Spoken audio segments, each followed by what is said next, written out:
If you've gone to the gas pump recently or over the last few weeks, you've probably noticed something.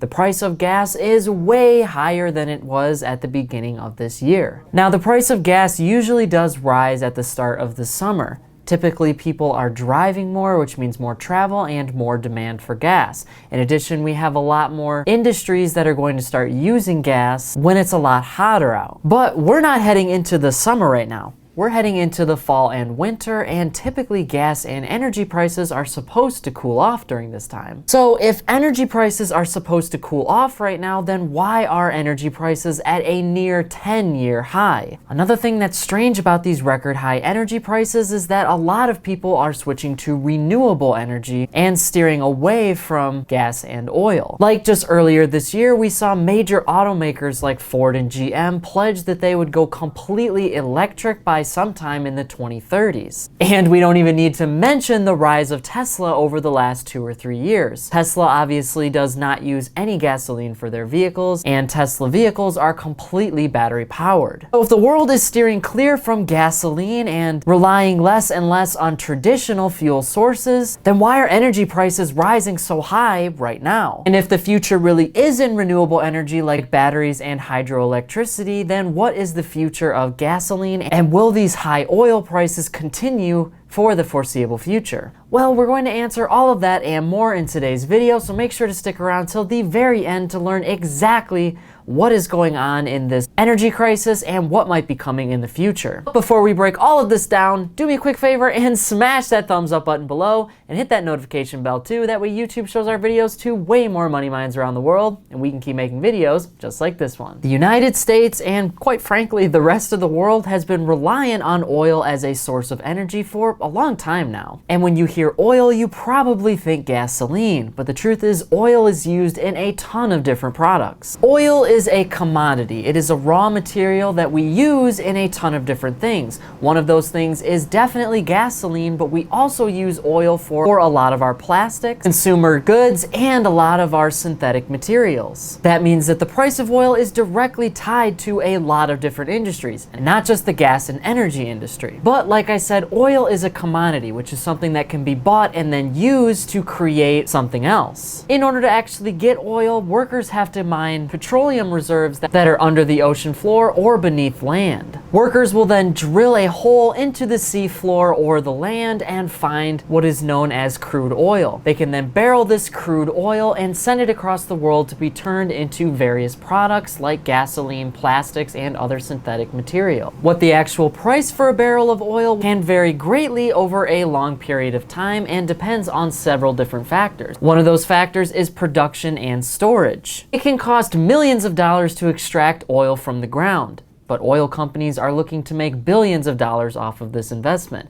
However, if the oil that they produce is not being used, that's going to cost them a ton, and if they don't use it, they don't want to just get rid of it. They also have to store that oil, and that can cost a lot of money too. That leads us to the second most common thing that affects oil prices: supply and demand. Supply and demand is something that affects every single industry. Essentially, if a lot of people want something but there is a very low supply of it, that item might be priced appropriately and that price might be high. On the flip side though, if not a lot of people want something and there is a ton of it on the market, that item might be priced very low. The same thing happens with oil, and we saw a lot of this go down in 2020. Oil prices are very high right now, but in 2020 they were near negative levels. This is mainly due to the fact that a lot of people weren't driving in 2020 because of the pandemic and lockdown measures. A lot of people were staying home to work, which meant there wasn't a need for all of that gasoline. In addition, we didn't need a lot of energy for our office buildings because, again, nobody was using them.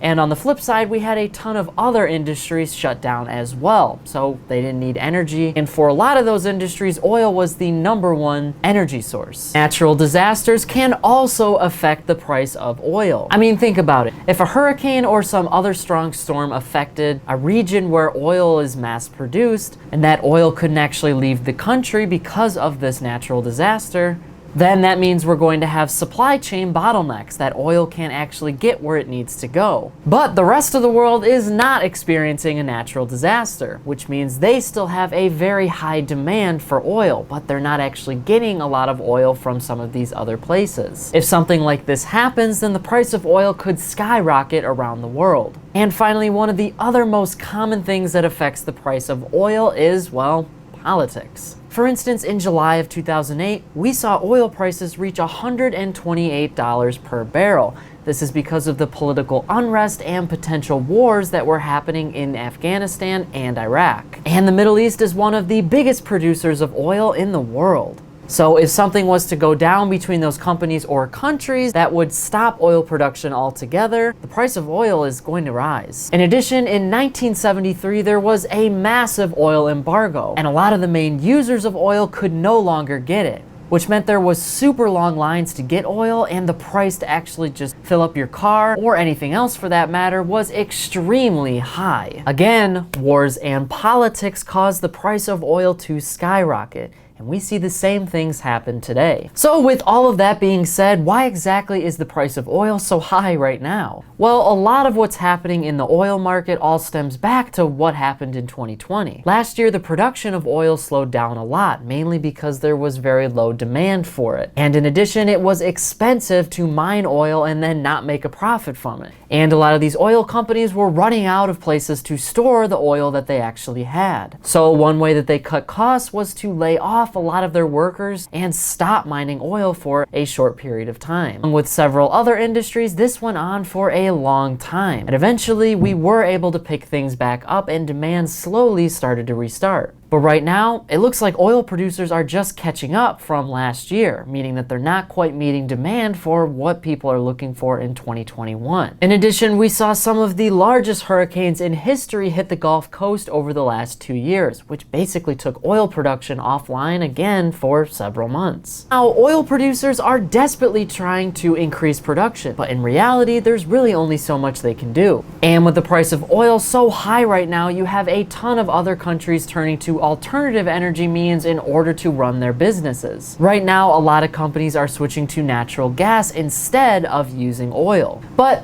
this has negative effects too, because now the price of natural gas is rising because a lot more companies and people are using it. And like I said at the beginning of this video, once we start hitting fall and winter, the price of oil typically cools off. But right now we're heading into the fall and winter, so how long are these oil prices going to last? Well, unfortunately, there's not really much we can do about the price of oil. I mean, as more people want it and the more people that use it, the higher the price is going to be. In addition, politics are always going to shape this landscape, and that's something that you and I have no control over. But lately, we have started to see a small shift in the use of oil around the country. Major automakers are making the switch to more electric energy within the next 10 to 20 years. And if that happens, then a lot of the world will be a lot less reliant on oil. Our other products use oil as well, but science and technology has come a long way, and advances in those fields could make oil a thing of the past. That means demand will slowly drop, and you'll start to see a shift between using oil for a lot of our energy needs and using renewable sources like hydroelectric power, solar energy, and electricity. But until then, the prices for oil will always fluctuate.